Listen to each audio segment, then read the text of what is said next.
Hi, I'm Leslie Sweeney, and today we're going to look at the issue of spiritual freedom. We're going to ask the question, what does it mean to be a free spirit? And how do I achieve this freedom? A free spirit is someone who has achieved true spiritual freedom. It's someone who is free from being ruled or controlled by things that dampen their spirit and inhibit their freedoms. It's someone who has control over themselves. Some people suggest that spiritual freedom is about being able to do whatever I want, whenever I want. But is this true spiritual freedom? So, if someone likes ladies, for instance, then are they truly free if they maximise their pursuit of ladies? Let's look at a quick scenario to look at the detail behind this to see if that's true or not. So let's take Bernie. So Bernie meets Lady One. He becomes friends and grows close to Lady One. Lady One falls in love with Bernie. Along comes Lady Two. Again, Bernie becomes friends with Lady Two. They grow close, and Lady Two falls in love. Bernie seems to think that he is spiritually free, but let's take a closer look to see how true this is. One of the requirements for achieving true spiritual freedom is that we must cause no harm to other people. This is called the principle of non-maleficence. This means that to be truly free, we must respect and work for the greater good of us and for others that we come in contact with. So back to this scenario. Girl A, who thought that she was in an exclusive relationship with Bernie, has discovered about this relationship with Girl B. Both she and Girl B are upset, and this has caused some emotional harm to both girls. Bernie has failed to work for the greater good of these girls. His actions have been evil. Already there are some cracks showing in Bernie's spiritual freedom. The reaction of the girls causes him some amount of angst and stress. However, in this example, Bernie fails to learn from his mistake and continues on the same badly chosen path. Here's what happens. Undeterred by his initial mistake, Bernie continues to pursue his interests at the expense of those he comes in contact with. All the while, he is under the illusion that he is spiritually free because he's doing what he wants.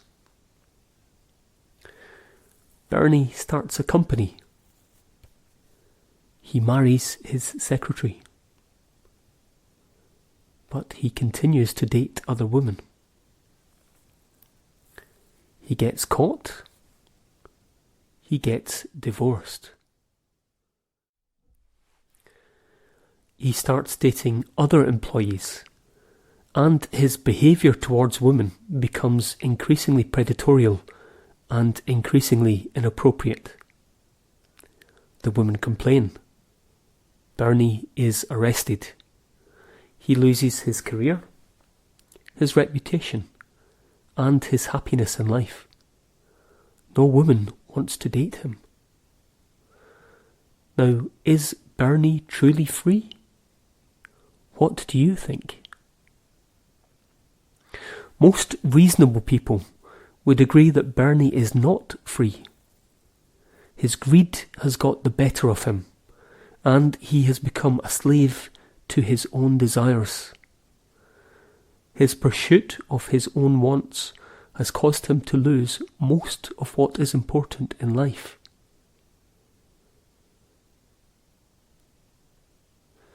The same overall result happens when people greedily pursue their own interests in other things, such as drink, drugs, gambling, food, pornography, and also in careers, where they greedily pursue their career, money and power, where the pursuit of our own want causes hurt to other people, then this is something that will surely cause us spiritual harm. So how can we find true spiritual freedom in our lives? The answer is a bit of a paradox. True spiritual freedom is achieved through following the 10 commandments, such as not stealing, not lying, not cheating, and so on. The 10 commandments are summed up by saying we should treat others as we ourselves would like to be treated. In this way, we eradicate the risk of evil and the risk that we might hurt others, and we act in the best interests of those we come in contact with. Think of the 10 commandments as a list of boundaries. Stay within those boundaries and you will maintain spiritual freedom. Breach those boundaries and your freedom will be lost. The 10 commandments can also be thought of as representing the boundary between safe ground, i.e. the ground where you can live with freedom, prosperity and happiness, and the boundary of the dangerous ground, i.e. the ground where there is great danger to your spirit, such as the risk of slavery to desires and addictions, the loss of well-being and the loss of happiness. The answer has been set before you. The road splits into 2 directions. There is a fork. You have the choice between the path of life and prosperity and the path of death and destruction. Acting with integrity and treating others well, or acting greedily and dishonestly and treating others badly. It will affect your own well-being and happiness, so choose wisely. We know that following the 10 commandments leads to spiritual well-being. Jesus tells us that he is the way, the truth, and the life. Following Jesus will lead to happiness. And how can we be truly free without the happiness that he offers us?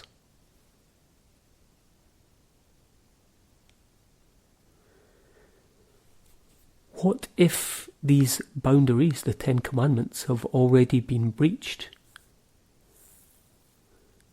Well, it's important to seek forgiveness from anyone who has been hurt or affected by any of our actions. It is also important to seek forgiveness from God.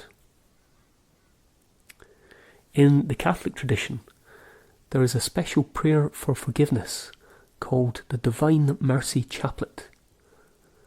And there is also the sacrament of confession, which grants us forgiveness of sins. If you follow a different tradition, then speak to your local pastor for advice. And if you're affected by any of these issues or have any disorders or addictions, perhaps you can speak to a local 12-step group who can provide further guidance for you. So how do we find true spiritual freedom? by living in accordance with the 10 Commandments, by treating others as we would have them treat us. And how do we find happiness? By finding Christ and inviting him into our lives. I hope you've enjoyed this, and I hope and pray that you all find true spiritual freedom. Thank you.